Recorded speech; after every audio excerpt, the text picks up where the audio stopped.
চাকরি গেল মন্ত্রীর মেয়ের। শিক্ষা প্রতিমন্ত্রী পরেশ অধিকারীর মেয়ে অঙ্কিতাকে শিক্ষকের পদ থেকে সরিয়ে দিল কলকাতা হাইকোর্ট। ৪৩ মাসের বেতন ফেরানোরও নির্দেশ আদালতের।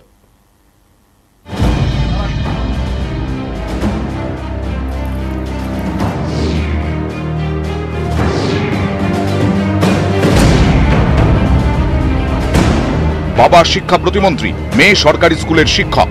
মামলা গড়ায় কলকাতা হাইকোর্টে। সিবিআই তদন্তের নির্দেশ দেয় আদালত। শুক্রবার মন্ত্রী কন্যাকে চাকরি থেকে সরিয়ে দিল কলকাতা হাইকোর্ট। বিচারপতি অভিজিৎ গঙ্গোপাধ্যায়ের নির্দেশ, মেখলিগঞ্জের স্কুলে আর ঢুকতে পারবেন না মন্ত্রী পরেশ অধিকারীর মেয়ে অঙ্কিতা। তাকে শিক্ষকের চাকরি থেকে সরিয়ে দেওয়া হলো। স্কুলে ঢুকতে পারবেন না মন্ত্রী কিংবা তার পরিবারের কোনো সদস্য। ৪৩ মাস এই স্কুলে শিক্ষকতা করেন অঙ্কিতা। 2 কিস্তিতে তাকে বেতনের টাকা ফেরাতে হবে। তিনি নিজেকে ইভেন অ্যাসিস্ট্যান্ট টিচার হিসেবে পরীক্ষাও দিতে পারবেন না যতক্ষণ পর্যন্ত আদালত অন্য কোনো নির্দেশ দিচ্ছেন।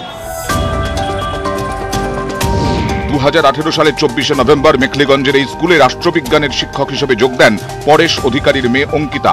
এই নিয়োগ চ্যালেঞ্জ করে হাইকোর্টে যান আরেক চাকরি প্রার্থী ববিতা সরকার। ববিতার দাবি, পরীক্ষায় তার প্রাপ্ত নম্বর 77, অথচ মন্ত্রীকন্যা অঙ্কিতা 61 পেয়েও মেধা তালিকায় তার থেকে এগিয়ে যান। নৈতিকতার জয়, সত্যের জয়, দুর্নীতির বিরুদ্ধে সততার জয়। আমি যেদিন প্রথম মেরিট লিস্টটা চেঞ্জ হয় আমি জানতাম না ও প্রভাবশালী। আমি তো আর পিছিয়ে আসতে পারি না আমার জায়গা থেকে। সেই লড়াইটা আমার তখন থেকে চলছে। এই মামলায় সিবিআই তদন্তের নির্দেশ দেওয়ার সময় হাইকোর্টের পর্যবেক্ষণ, মন্ত্রীর মেয়ের নিয়োগ সুপারিশের আড়ালে রয়েছে অদৃশ্য প্রভাবশালীর হাত। মন্ত্রীর মেয়ে বলেই কি চাকরি মিলেছে, এই প্রশ্নও তোলে আদালত। এই মামলাতেই শেষ পর্যন্ত চাকরি গেল মন্ত্রীর মেয়ের। সিবিআইয়ের প্রশ্নের মুখে মন্ত্রী নিজেও। নিউজ 18 বাংলা। একদিকে রাজ্যের প্রভাবশালী মন্ত্রী, অন্যদিকে সাধারণ পরিবারের চাকরি প্রার্থী। 4 বছরের অক্লান্ত লড়াই, আইনি লড়াইয়ে যুদ্ধ জয়ের হাসি ববিতা সরকারের মুখে। পরেশ অধিকারী শিক্ষা প্রতিমন্ত্রী, শিক্ষাগত যোগ্যতা উচ্চ মাধ্যমিক পাস, মোট সম্পত্তির পরিমাণ 2,83,00,000। এই পরেশ অধিকারী এখন মেয়ের চাকরি সংক্রান্ত মামলায় সিবিআইয়ের প্রশ্নের মুখে। উল্টো দিকে ববিতা সরকার, শিলিগুড়ির বাসিন্দা, এসএসসি চাকরি প্রার্থী।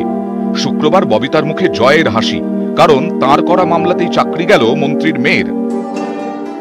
নৈতিকতার জয়, সত্যের জয়, দুর্নীতির বিরুদ্ধে সততার জয়। শিলিগুড়ির সাধারণ পরিবারের সন্তান ববিতা, মেধাবী, ছোটবেলা থেকেই স্বপ্ন শিক্ষকতার। ও কোনো রকম গাফালতি করেনি।